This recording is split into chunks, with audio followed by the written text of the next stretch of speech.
Tasty ആയിട്ടുള്ള chana butter കറി ഇതുണ്ടാക്കാൻ പ്രത്യേകിച്ച് മസാലകൾ ആവശ്യമില്ല, പിന്നെ സ്പൈസി വരില്ല.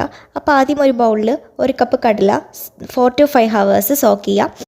നന്നായിട്ട് കഴുകിയിട്ട് കുക്കറിൽ കടല കുക്ക് ചെയ്യാനുള്ള വെള്ളവും മഞ്ഞൾപ്പൊടിയും സാൾട്ടും ബട്ടറും ഇട്ടിട്ട് വേവിക്കുക.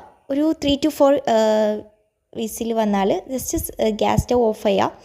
എന്നിട്ട് ഇത് ചൂടാറിയ ശേഷം പാൻ എടുക്കുക.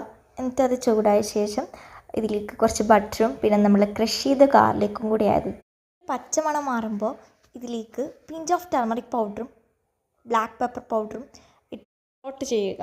എന്നിട്ട് പിന്നെ ഇതിലേക്ക് നേരത്തെ വേവിച്ച കടലയും അതിലേക്ക് നമ്മൾ കാഷ്നട്ടിൻ്റെ പേസ്റ്റും ലെമൺ ജ്യൂസും ബട്ടറും ഇട്ട് കൊടുക്കുക.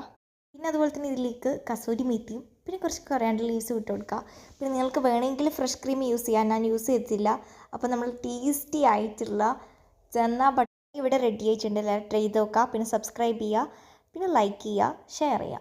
അപ്പോൾ എല്ലാവരും